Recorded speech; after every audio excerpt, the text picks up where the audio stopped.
요한계시록 14장. 또 내가 보니 보라, 어린 양이 시온산에 섰고 그와 함께 14만 4천이 서 있는데 그들의 이마에는 어린 양의 이름과 그 아버지의 이름을 쓴 것이 있더라. 내가 하늘에서 나는 소리를 들으니 많은 물소리와도 같고 큰 우레소리와도 같은데 내가 들은 소리는 검은 고 타는 자들이 그 검은 고를 타는 것 같더라. 그들이 보좌 앞과 네 생물과 장로들 앞에서 새 노래를 부르니 땅에서 속량함을 받은 14만 4천 밖에는 능히 이 노래를 배울 자가 없더라.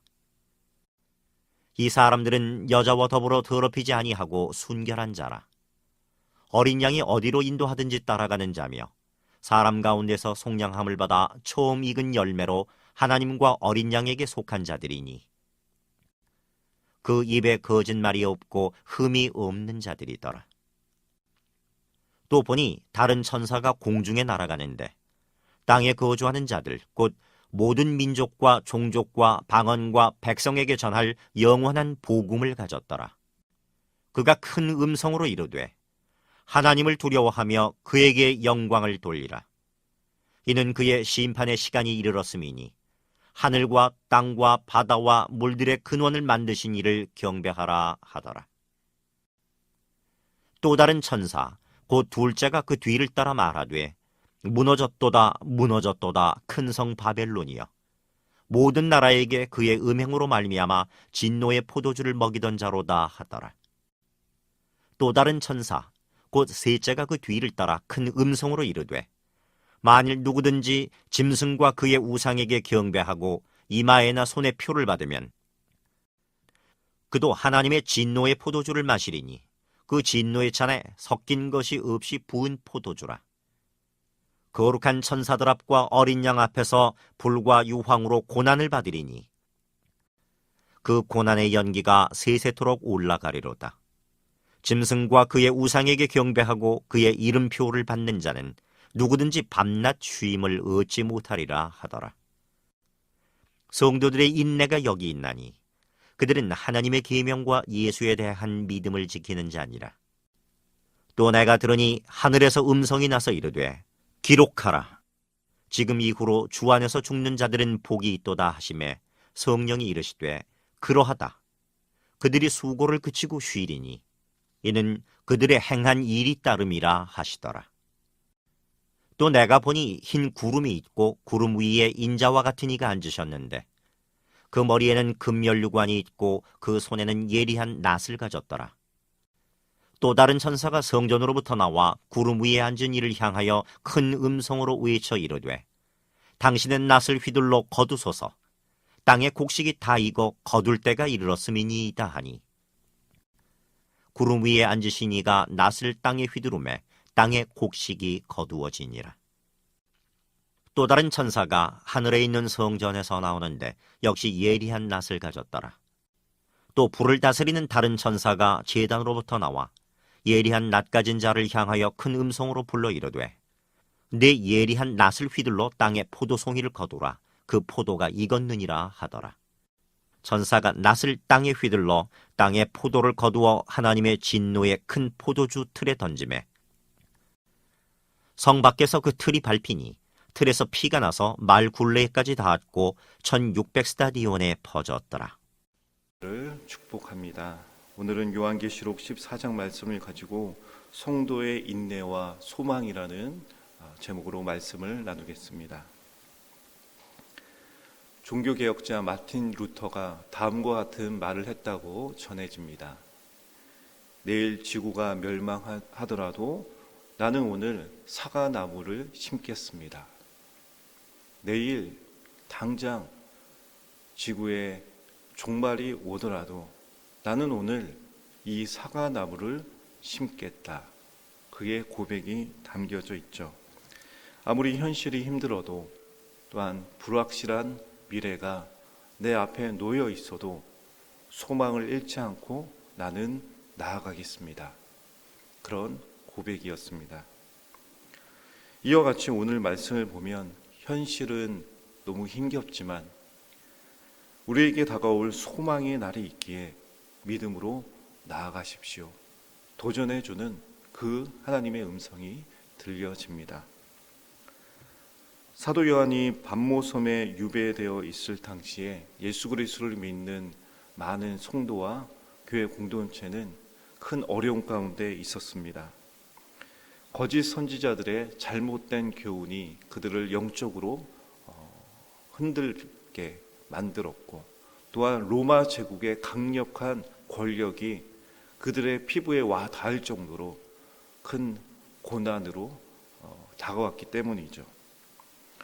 이의 말씀을 통해 하나님은 모든 역경 가운데서도 소망, 그 믿음을 잃지 않을 때 분명히 승리의 날이 올 것이다, 그 약속을 주고 있는 것입니다. 먼저 본문 말씀 1절을 다시 한번 읽어보겠습니다. 또 내가 보니 보라, 어린 양이 시온산에 섰고 그와 함께 14만 4천이 서 있는데 그들의 이마에는 어린 양의 이름과 그 아버지의 이름을 쓴 것이 있더라. 아멘. 사도 요한이 또 하나의 환상을 보게 됩니다. 그 모습을 보았더니 어린 양이 시온산에 서 있고 그와 함께 14만 4천이 함께 있었다. 14만 4천을 보았더니 그들의 이마에는 예수 그리스도, 바로 어린 양의 이름과 아버지의 이름이 쓰여 있었다라고 말하고 있습니다. 시온산에 서 있는 어린 양은 우리가 잘 알고 있듯이 예수 그리스도, 승리하신 주님이 시온에 서 있음을 보여주고 있습니다. 주님께서는 승리하셨죠. 죽음을 이기시고 승리하셔서 시온의 승리자로 서셨습니다. 그렇다면 14만 4천은 누구인가? 이단들은 이것을 실제 숫자로 이야기하지만 이 14만 4천은 상징적인 수요, 그리고 완전 수입니다. 그러므로 주 예수 그리스도를 구주로 믿는 모든 성도들을 말하고 있죠. 예수님을 믿는 모든 사람들은 바로 승리하신 어린 양, 그와 함께 서서 그의 자녀로서 하나님 아버지를 아버지라 부르면서 승리의 노래를 부르는 그 모습이 있을 것이다. 그 모습을 사도 요한이 분명하게 보였음을 증언하고 있는 것입니다. 그렇다면 14만 4천 명, 그들은 어떻게 그 어려움 속에서도 믿음을 지킬 수가 있었을까요? 4절과 5절 말씀을 보면 그들의 모습에 대해서 이렇게 말하고 있습니다. 이 사람들은 여자와 더불어 더럽히지 아니하고 순결한 자라, 어린 양이 어디로 인도하든지 따라가는 자며 사람 가운데서 속량함을 받아 처음 익은 열매로 하나님과 어린 양에게 속한 자들이니 그 입에 거짓말이 없고 흠이 없는 자들이더라. 아멘. 이들은 죄와 타협하지 않았습니다. 당시에 거짓 선지자들이 말하는 잘못된 교훈에 휘둘리지 않았죠. 그들은 순결함, 거룩함을 지켰습니다. 끝까지 예수 그리스도가 나의 구주이심을, 나의 목자이심을 알고 그분만을 따라갔죠. 바로 이런 자들이 바로 승리의 날, 우리 주님과 함께 시온에 서게 될 것이다 말씀하고 있는 것입니다. 당시 성도들은 로마의 강력한 핍박 가운데 있었습니다. 예수 그리스도를 부인하지 않으면 당장 잡아가고 죽임을 당하고 있는 것이죠. 영적으로 타협할 것인가? 현실적으로 이 문제를 어떻게 다룰 것인가? 그러나 이 말씀, 바로 시온산에서 어린 양과 함께 새 노래로 승리의 계가를 부를 것이다.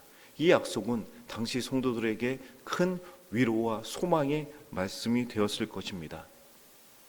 우리가 이 목숨을 끝까지 지키면서 타협할 것인가? 아니면 이 믿음을 지켜 주님께 나아갈 것인가? 이 믿음이 절대 헛된 것이 아니구나. 나에게 이 승리가 약속되었구나.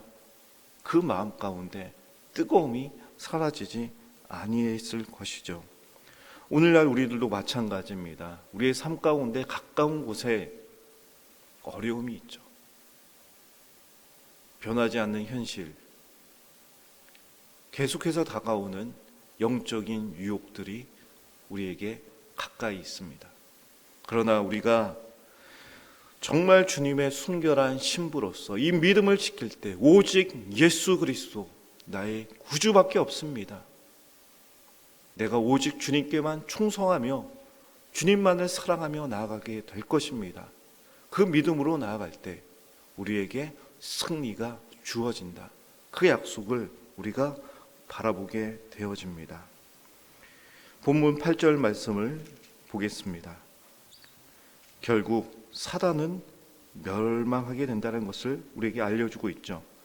8절 말씀을 보면 이와 같이 말씀합니다. 또 다른 천사 곧 둘째가 그 뒤를 따라 말하되 무너졌도다 무너졌도다 큰 성 바벨론이여 모든 나라에게 그의 음행으로 말미암아 진노의 포도주를 먹이던 자로다 하더라. 아멘. 그렇습니다. 천사가 외칩니다. 큰 성 바벨론이 무너졌다는 것이죠. 당시에 강력해 보이던 로마 제국 어떻게 됐습니까? 결국 무너졌습니다.